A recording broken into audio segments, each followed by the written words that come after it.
Claudia Piñeiro es escritora, dramaturga, guionista, ejerce el periodismo. En el año 2007, por su novela Las grietas de Jara, obtuvo uno de los máximos premios que se dan a las escritoras latinoamericanas. Me refiero al Sor Juana Inés de la Cruz. Quiero agradecerte, Claudia, tu presencia hoy acá y preguntarte en principio cómo fue que, siendo una mujer que se dedicaba a los números, deviniste escritora. Bueno, en realidad siempre escribí. Lo que no se me ocurrió cuando terminé el colegio secundario era estudiar una carrera más afín a la escritura, porque yo vengo de una familia donde no había ni artistas ni escritores, y parecía que cuando uno terminaba el colegio tenía que estudiar algo que tuviera que ver con la posibilidad de trabajar. Yo en realidad la carrera que quería estudiar es sociología, que es una carrera capaz que tiene algo que ver con cierta mirada que hay en las novelas, ¿no? En las novelas que escribo me parece que hay una mirada un poco desde lo social, pero el año que yo tenía que estudiar fue el año que la dictadura militar cerró la carrera de sociología y algunas otras carreras también, así que me quedé medio como que la carrera que quería estudiar no estaba más, y mi mamá y mi papá los dos habían empezado a estudiar ciencias económicas y no habían terminado, y bueno, no son esas cosas que están dichas, pero un poco me parece que en las familias pasan esas cosas, ¿no? Que uno a veces completa lo que el otro no completó. Así que bueno, por eso estudié ciencias económicas. Creo que el accidente no fue la literatura, sino que el accidente fue ciencias económicas en medio de esa vida en la cual siempre estuve escribiendo, ¿no? Claro. En este recorrido que vamos a hacer por tu obra, me gustaría comenzar con Tuya. La novela que publicaste en el 2003 es un policial donde una mujer descubre que su marido la engaña porque encuentra en su boletín un corazón dibujado con rouge, cruzado por un te quiero y firmado Tuya. A partir de ahí hay muertes, hay crímenes, se desencadena un drama también, digamos, pasional, pero contado con mucho humor, con ironía respecto a la clase social de a la que pertenecen estos personajes.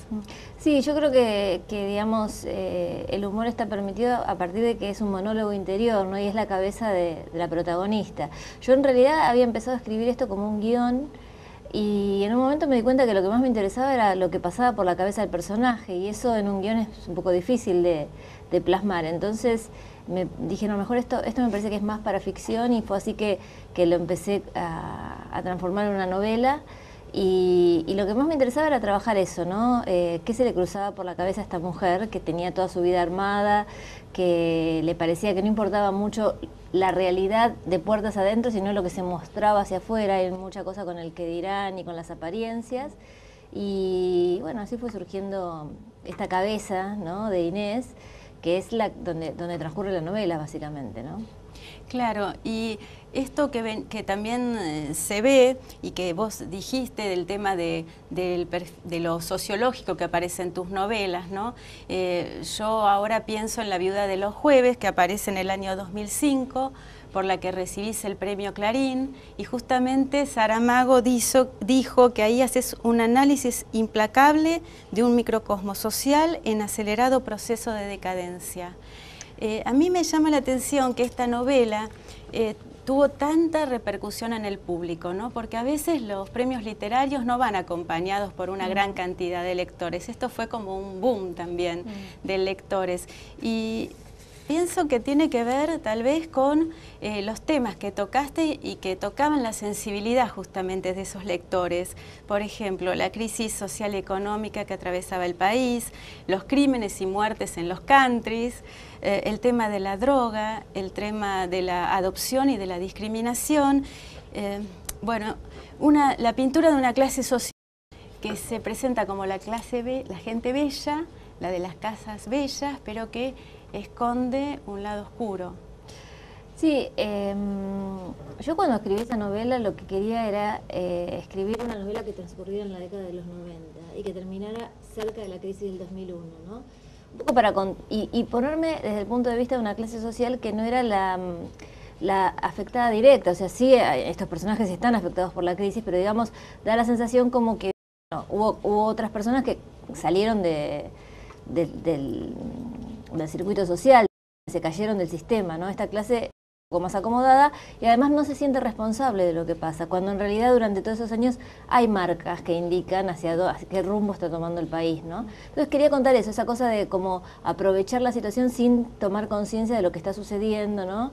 Y en ese sentido me parece que esa es una mirada como social, ¿no? De ponerse a pensar desde adentro de ese lugar qué es lo que, cómo se manejaron esos años, qué es lo que pasó y cómo vivieron para poder terminar esa noche tres cadáveres en una pileta, porque en realidad la novela tiene un sesgo policial, aparecen esos 3 cadáveres, pero yo no podría haber contado por qué aparecían esos cadáveres solamente con los elementos de una novela policial, que son, bueno, el móvil, los indicios, etcétera. Había que contar cómo habían vivido, había que contar la cosa social para entender por qué estaban esos muertos allí, ¿no?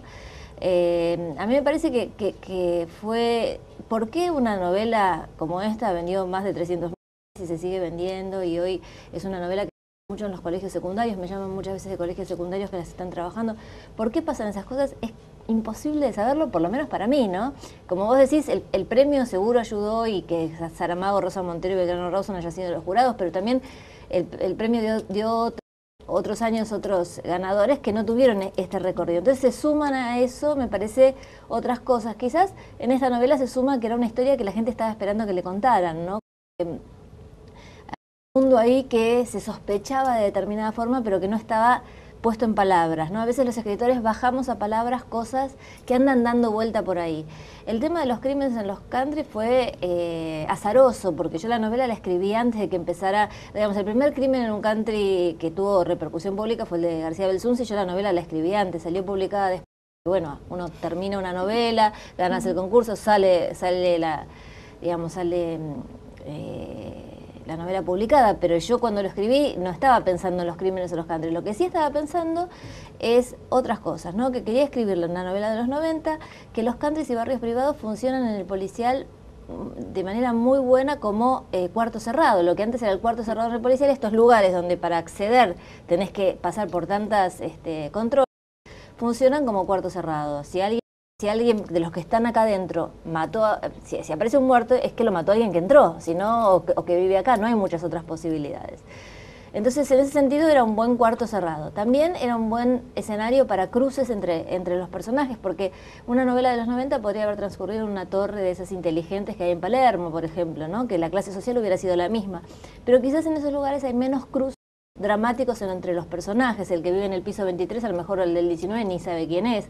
En estos barrios privados y countries, por el hecho de que hay generalmente un club asociado, a veces un colegio asociado, hace que las personas tengan una relación mayor y eso permite más cruces dramáticos. Y con respecto a lo social, es muy llamativo lo que pasó, porque en la Argentina esto fue bastante cerca del 2001 y por lo tanto la gente lo asoció y lo entendió rápidamente.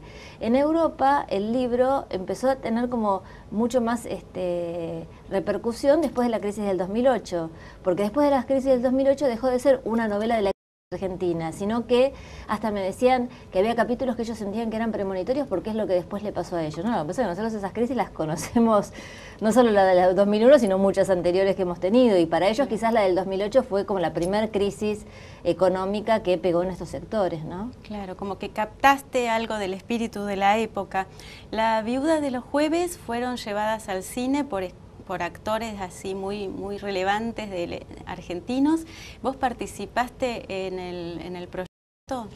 No, yo me junté con Marcelo Piñeiro y Marcelo Figueras, que es el guionista de la película, y me pasaron el guión, me comentaron las decisiones que habían tomado con respecto a algunas historias secundarias que no iban a entrar en la novela, el porqué.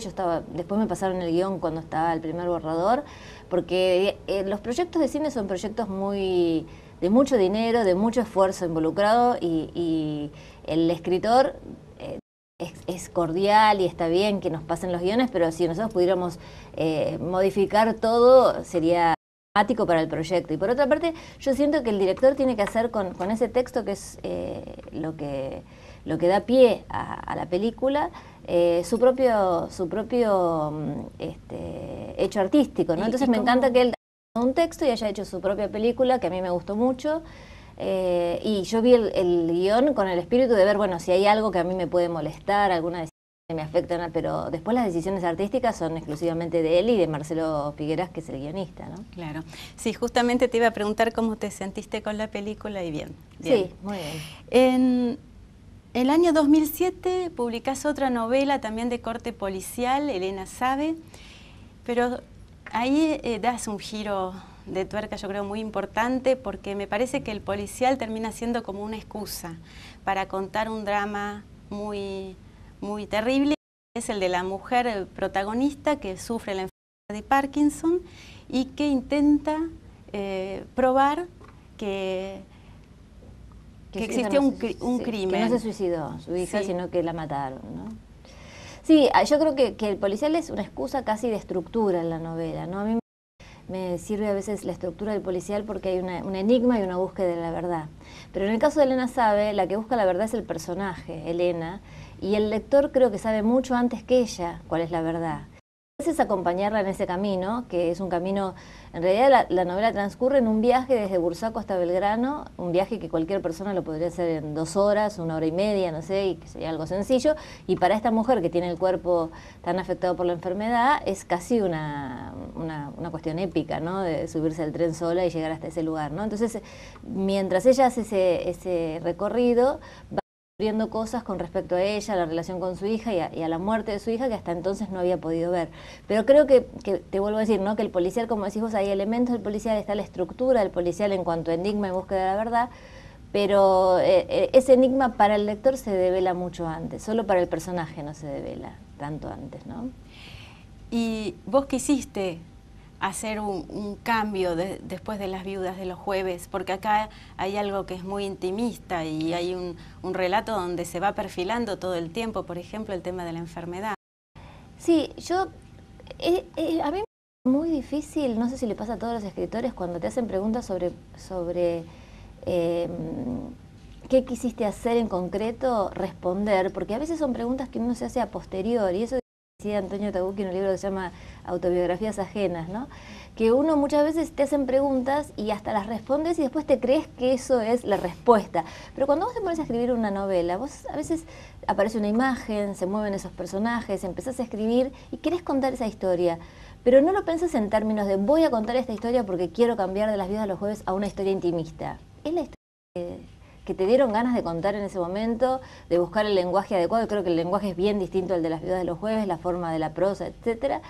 Pero no fue una decisión deliberada. La cuestión de la escritura es casi, en ese sentido, bastante más inconsciente, ¿no? Y luego, bueno, uno puede ver, sí, realmente es bien distinto. Lo que vos dijiste es así, pero no sé si fue una decisión consciente, ¿no? O sea, la decisión era yo quería contar esta historia. Incluso cuando yo empecé a escribir esta historia, yo ni siquiera había ganado Las viudas de los jueves, el premio Clarín con Las viudas de los jueves, y por lo tanto no había tenido una repercusión que a mí me obligaba a escribir una cosa diferente. Era simplemente la novela que yo quería contar, sí, escribir después de la otra. Sí, cambia el sector social. Elena es una mujer que vive en los suburbios y que sabemos que no cuenta con muchos medios económicos. La cuestión política, social, es un tema que aparezca, y sí el tema de la enfermedad, y una enfermedad que se oculta, que se trata de ocultar, ¿no? Una enfermedad que Elena no quiere decir que tiene, pero que la posee de alguna manera. Sí, ella más que decírselo a los demás no quiere nombrarla, no quiere darle entidad. Yo creo que la novela habla de la enfermedad, pero habla también del manejo de los cuerpos, ¿no? Porque está la enfermedad, pero también está el tema de la maternidad, el tema del aborto, el tema de la medicina que influye sobre determinadas enfermedades. Entonces me parece que hay mucha cosa que tiene que ver con quién decide sobre los cuerpos de los otros, ¿no? Además de la enfermedad en sí misma. Pero la novela toda transcurre como si fuera una cámara en primerísimo primer plano de Elena, que es la que lleva esta enfermedad. Entonces obliga a estar mirando eso permanentemente, ¿no? Sí. Tener la vida de los otros es algo que pasa mucho en los policiales, y pasamos ahora al 2009 cuando publicás Las grietas de Jara, la novela que decíamos te hizo merecedora del premio Sor Juana Inés de la Cruz, nada menos. Y esta vez no hay detectives, hay un crimen, pero es un crimen que pasa desapercibido para la justicia. Igualmente se pinta el lado oscuro, ¿no?, del ser humano. Acá yo tengo una cita, me gustaría leerte. Uno de los personajes dice: Todo el mundo hizo alguna, Simó. Vos lo sabés, más grande, más chica, pero la hizo. Y si no la hizo, ya la va a hacer. Y si no termina haciendo, se va a arrepentir. A nadie le gusta ser el único estúpido, ¿no? Volvemos a este lugar oscuro. Sí, acá sí hubo una decisión voluntaria antes de escribir la novela, creo que es una de las pocas que tiene esa decisión, que es ponerme, tratar de poner el punto de vista en la cabeza de un hombre. En las otras novelas es como que naturalmente me sale o que el personaje era femenino o que el punto de vista era femenino, ¿no? Incluso en Las viudas de los jueves hay una protagonista que en primera persona que es una mujer, y después hay terceras objetivas en otras partes de la novela y también una primera del plural, un nosotros, pero en esta es la que, digamos, de escribir una novela tratando de ponerme en la cabeza de un hombre, en el punto de vista de un hombre, y que ese sea el protagonista como desafío, ¿no? Porque el otro es lo que me sale más mente si me dejo llevar.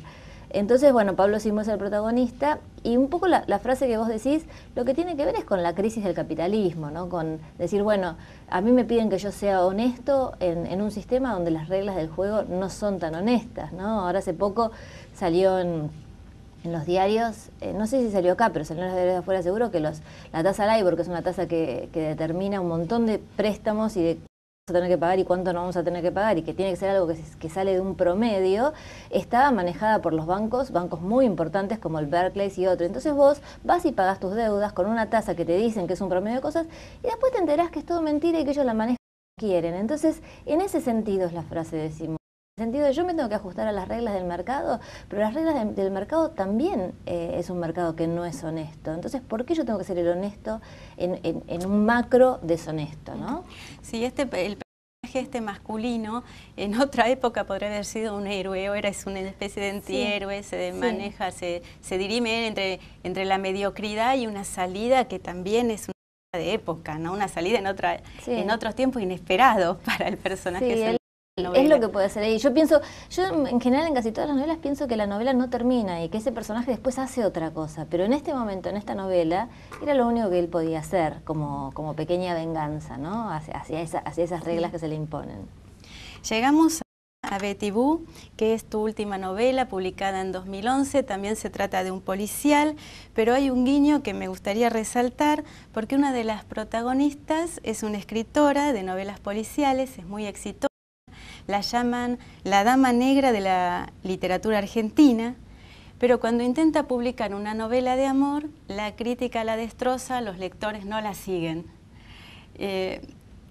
Está en las primeras páginas del libro y para mí me despertó una sonrisa porque digo, uy, una mujer que critica a los policiales nos está haciendo un guiño, ¿no? Sí, en realidad lo que yo quería era, en esta novela, tomar como muchas cosas, hacerme cargo de muchas cosas que andaban dando vuelta. Por ejemplo, como vos dijiste, lo de las muertes de los countries en Las viudas de los jueves.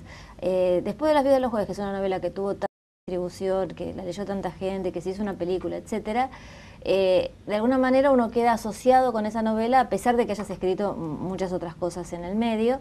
Entonces a veces pasa como escritor que cuando te asocian tanto con un tema, a mí por ejemplo pasa algo, ahora pasan menos cosas, pero digamos cuando era sorpresa que pasaba algo en un country, mataban a alguien, había un robo, lo que sea, y me llamaban de las radios para preguntarme qué opinaba, etcétera, cosa que yo no puedo. Yo no soy especialista en eso, yo escribí una novela, pero quiero decir que esa novela hizo que quedara muy asociada con la situación de los countries y los barrios. Entonces la decisión puede ser, bueno, no escribo nunca más de esto, o escribo desde un punto de vista muy distinto. Entonces, así como Las viudas de los jueves está escrito desde un punto de vista absolutamente endogámico, los que cuentan son los que están dentro del lugar, Betty Boo es una novela contada desde afuera. Todos los que cuentan, gente que entra, o entra a trabajar, o entra como Betty Boo, que es la protagonista, Nurit Iskar, a hacer un trabajo periodístico, el Jaime Brena, que es el periodista mayor, y después el pibe de policiales, que es uno más joven, también entran a trabajar, pero siempre desde el punto de vista de los que están desde afuera mirando. Eso por un lado de lo que yo me quería hacer cargo. Por otro lado está el tema también del éxito, digamos, y de ser considerada una escritora de policiales, cuando en realidad yo creo que Betty Boo es la novela verdaderamente policial que escribí. Las otras son novelas que tienen algún elemento policial. Entonces me quería como reír un poco de todo eso. Ahora A mí no me pasó, yo no escribí una novela de amor todavía, así que no sé qué pasará. Pero de alguna manera como prestarle algunos guiños de chiste, claro, o de cosa que me causa gracia, de cosas que me fueron pasando, y también fantasmas, ¿no? De, bueno, ¿qué pasaría si yo un día hago una novela que ni a la crítica ni al público le interesa? Bueno, ¿qué haría? ¿Seguiría escribiendo? ¿No investigando? No, era como ponerse en la situación. A mí me gusta poner a los personajes en situaciones de... Pasaría. Yo creo que los personajes básicamente se cuentan a partir de las decisiones que toman en las novelas. Por eso cuando alguien dice la trama no tiene importancia, sí los personajes, creo que se equivoca, porque la trama no se hace por la trama se hace para ver quiénes son esos personajes. Vos con la trama pones a los personajes ante situaciones de decisión importantes. Es mucho más importante qué decisión toma determinado personaje ante una situación conflictiva que si es rubio, morocho, alto, bajo. O sea, el personaje se lo entiende a través de las decisiones que toma, las acciones que toma o las acciones que no toma, claro, en la trama, ¿no? Sí, es verdad que en la mayoría de tus libros, al menos los que nombramos, se puede hablar de una trama importante, donde la trama, pero en Elena Sabe es una especie de Mrs. Dalloway, no va a ser una buena fiesta, la de Virginia Woolf o el de Joyce, el Ulises, porque está no hay tanto una trama. Porque yo creo que en ese personaje que le cuesta tanto todo, yo no necesitaba ponerlo ante situaciones extremas para decidir. Solamente decidir si sube o no sube a este tren, o si sube al siguiente, a este personaje le alcanzaba. Claro. Yo con eso ya veía qué hacía este personaje. Claro. ¿No? Entonces, y volviendo a Betty Boop, la escritora que es protagonista se llama Nurit Iskar, es un nombre así un poco misterioso, ¿no? Y ella está encomendada por el dueño de un periódico a entrar a un country donde han ocurrido muertes, asesinatos, junto con un joven periodista de policiales, y a eso se suma el jefe de esa sección, un periodista, un viejo periodista, ¿no? Y acá lo que marcás, que ya lo han señalado la crítica, es un enfrentamiento que hay en este momento, ¿no? Con el acceso a con todas las nuevas tecnologías entre una generación joven que va ingresando al periodismo y unos periodistas que trabajaban de otra manera, ¿no? Es muy gracioso, en un momento el periodista grande le dice al joven, mucha internet y poca calle. Sí, me parece que esa discusión, ¿no?, se da en el ámbito del periodismo, que es el que yo tomé, y muchos otros ámbitos, ¿no? A uno mismo, también como padres de hijos adolescentes, también te pasa que sentís que estás en un lugar en el cual o entras en esas tecnologías o te quedás muy afuera, que transcurre en gran medida en esas tecnologías, ¿no? Entonces, bueno, en el caso del periodismo, acá los dos tienen cosas para aprender. El periodista joven, si solo busca en las redes, ¿no?, como que googlea antes de que ninguna otra cosa, ¿no? No lleva lapicera porque con tal que tenga el aparato para buscar ya es suficiente. Entonces, si solamente se hubiera quedado con eso, no hubiera sido un buen periodista. Él tiene mucho para aprender del periodista viejo, que conoce lo que es la calle, cómo manejar una fuente, cómo redactar una nota, pues, pero el periodista grande también vence un poco su resistencia a la nueva tecnología. Vos fíjate que gran parte de la trama policial se resuelve a través de las tecnologías, porque de verdad han sido un aporte que nos ha alivianado muchas cosas, ¿no? Antes uno tenía que buscar datos de una manera trabajosa en bibliotecas, etcétera, y ahora a veces rápidamente llegas y luego con ese dato vas a una biblioteca a lo mejor a buscar el viejo periodista es un romántico en el fondo, ¿no? Y yo pensaba, ¿no?, respecto al guiño del principio, donde la escritora escribe una novela romántica, que Betty Boop tal vez es la más romántica de estas novelas. Sí, además, digamos, hay una trama romántica, y esa trama romántica aparte es esperanzada, ¿no? En Las grietas de Jara hay como un acercamiento al amor, pero es más desesperanzado. ¿Y por qué no nos das un indicio en este género policial, parece, pero un indicio sobre esta nueva novela? Mira, yo estoy trabajando empecé a trabajar, yo generalmente tengo una imagen en la cabeza un tiempo y cuando la tengo muy armada me imagino un final posible y empiezo a escribir. A veces ese final se cambia porque uno en el devenir de la escritura hace que los personajes vayan por otros caminos y ya ese final no es posible. Pero yo me siento creyendo que tengo muy agarrado el principio, y el principio en general lo tengo agarrado, y pensando que es el final, aunque después siempre se modifica, ¿no? Y después en el medio tengo un nuevo que en algún momento tengo que dilucidar para poder seguir, y una vez que desarmo eso, ya lo que sigue es...